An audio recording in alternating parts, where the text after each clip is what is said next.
कृष्णाय नमः। श्रीजानकीवल्लभविजयते पंचम सोपान सुंदरकांड। श्लोक। शांतं शाश्वतं प्रेमनग्नं निर्वाणे शांतिप्रदं ब्रह्म शंभुफलीन्द्रे सेव्यं निशम्भक्तं वेदान्ते वेदं विभुमं रामख्यं जगदीश्वरं सुरगुरुं मया मनुष्यरे वन्देह करुणाकरं रघुवरं भूपालचूडामणिम्। नन्यस्प्रियः रघुपते श्रीहृदये स्मदे सत्यं वदामि च भवानिखिलान्तरात्मा भक्तिप्रचेरघुपङ्गविर्निर्वयामि कामादिदोषरहित कुरु मानस्य चतुलितबलधामं शलावदेहं धनजीवन्निकिशानुज्ञानि नाम गगडियं शकलगुडनिधानं बलरामोधीशं रघुपतिप्रियभक्तं वात्यजातं नमामि। आइए हनुमंत जी विराजिए सुंदर कांड करुमति अनुसार प्रेम सहित पुकारो प्रभु पधारो पवन कुमारी। आइए हनुमंत जी विराजिए कथा सुनाऊं इतिहास तुम सेवक रघुनाथ के मैं तुम चरणों के दास। राम कथा के रसीले तुम भक्ति राज अति धीरे। आइए सुवासन करिए प्रभु तेज पुंज कपिवीर कि जय जय राम कथा कि जय श्री राम कथा कि जय जय राम कथा कि जय श्री राम कथा। कथा प्रेम की अविरल गंगा पल पल बहती जाए भक्ति भाव के शीतल लहरे अंत तक लहराए। कुछ बातें हैं सुनने लायक कुछ बातें गुन कर जाएं कि जय जय राम कथा कि जय श्री राम कथा। शुक और शारन कथा में शुक और शारन जो रावण ने भेजा था दोनों समुद्र के इस पार आए हैं विभीषण जी के ही पीछे पीछे। और विभीषण जी पर प्रभु का स्नेह और शरणागत पर प्रभु का स्नेह देखकर वो मंत्र मुग्ध हो गए और वे मन में ही प्रभु की गुणों की सराहना करने लगे।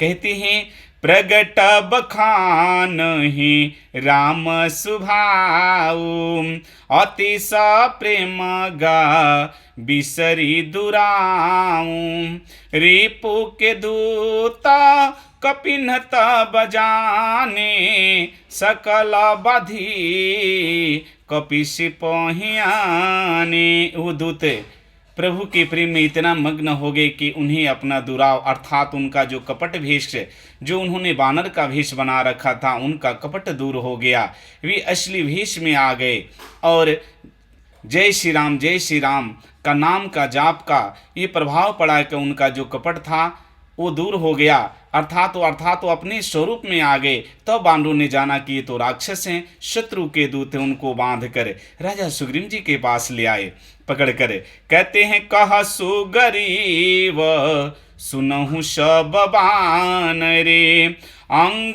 भंग करी पठवाहुनि सिचर सुनि सुग्रीव बचन को पिधाए बाधी कटक चहु पास फिराए। सुग्रीव जी ने कहा कि सब वानर सुनो दोनों राक्षसों को ये दोनों गुप्तचर हैं इनको अंग भंग करके लंका भेज दो।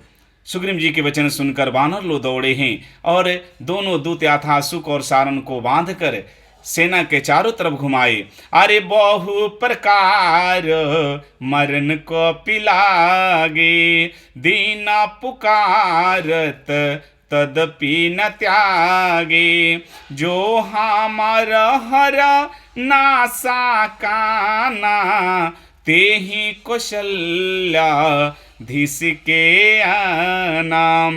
बानरों दोनों दूतों को बहुत प्रकार से मारने लगे। दिनहीन होकर वो दोनों दूत पुकारते थे फिर भी बानरों ने उन्हें नहीं छोड़ा। जब वो बानरों ने नहीं छोड़ा तब दोनों दूतों ने प्रभु श्री रामचंद्र जी का सौगंध दे दिए कि जो हमारा नाक कान काटेगा उसे कौशल्याधीश श्री रामचंद्र जी का सौगंध है। आ सुनी लक्ष्मण सब निकट बुलाए, दाया लगी हंसी तुरत छोड़ाए। रावण कर दीजी हूँ यह पाती, लक्ष्मण बचन बचाओ बाचुकू लगाती।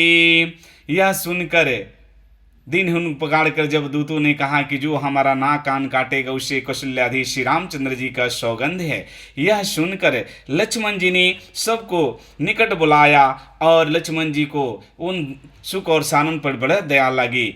लक्ष्मण जी ने कहा कि इनको छोड़ दो, और लक्ष्मण जी ने कहा कि उनको छोड़ दो। तब दूतों ने उन्हें छोड़ दिया। लक्ष्मण जी ने कहा कि रावण के हाथ में मेरी यह पत्रिका देना और उस कुलघातक से मेरे लक्ष्मण बोलना कि लक्ष्मण के संदोषों को बाँचो। आ जय जय जय श्री राम कथा, जय जय जय श्री राम कथा। अमंगल भावन अमंगल हारी, उमा सहित जेहि जपत पुरारी। संदेश में लिखते हैं कि कहूँ मुखागड़े मूढ़ सन मम संदेश उदार, सीता दे मिलहूँ न ता आवा काल तुम्हार। रघुनंदन राघव राम हरे, सिया राम हरे राजा राम हरे।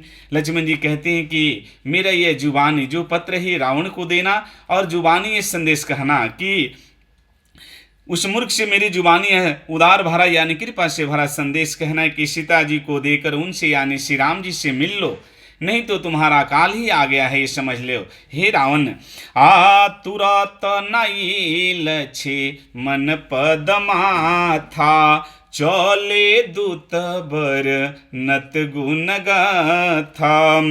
कहत रामो जसु लंकाए, रावण चरण शिष तिन्हनाए। लक्ष्मण जी के श्री चरण कमलों में दोनों दूत उनके चरण कमलों में प्रणाम किए, श्री राम जी के गुणों की कथा कहते हुए और श्री रामचंद्र जी का यश कहते हुए दूत तुरंत ही लंका के लिए चल दिए और रावण के श्री चरण कमलों में आके उन्होंने अपना सिर झुकाया।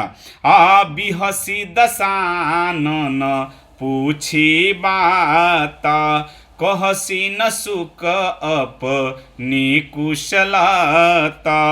पुनि कहूँ खबरी विभीषण केरी, जाहि मृत्यु आई अति नेरी। दोनों दूत आके श्री रावण के चरण कमलों में सिर नवाते हैं। दशमुख रावण ने हंसकर यानी बिहस कर बात पूछी कि अरे शुक अपनी कुशलता क्यों नहीं कहता। फिर उस मेरे छोटे भाई विभीषण कुलद्रोही का समाचार सुना, मृत्यु जिसके अत्यंत निकट आई है। रावण कहता है कार्य करत राज लंका सठ त्यागी, अरे हुई है जव कर कीट अभागी।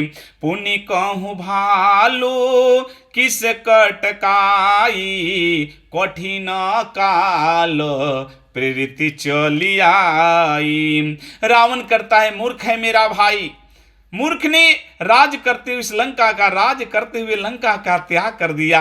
अभागा और जौ का कीड़ा बनेगा, जैसे जौ के साथ घुन पिस जाता है वैसे ही मेरा भाई नर भालुओं के साथ विभीषण भी मारा जाएगा।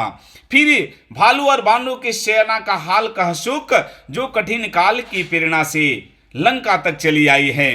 अरे जिनके जीवन कर रखवारा, भयहु मृदुल चित सिंधु विचारा।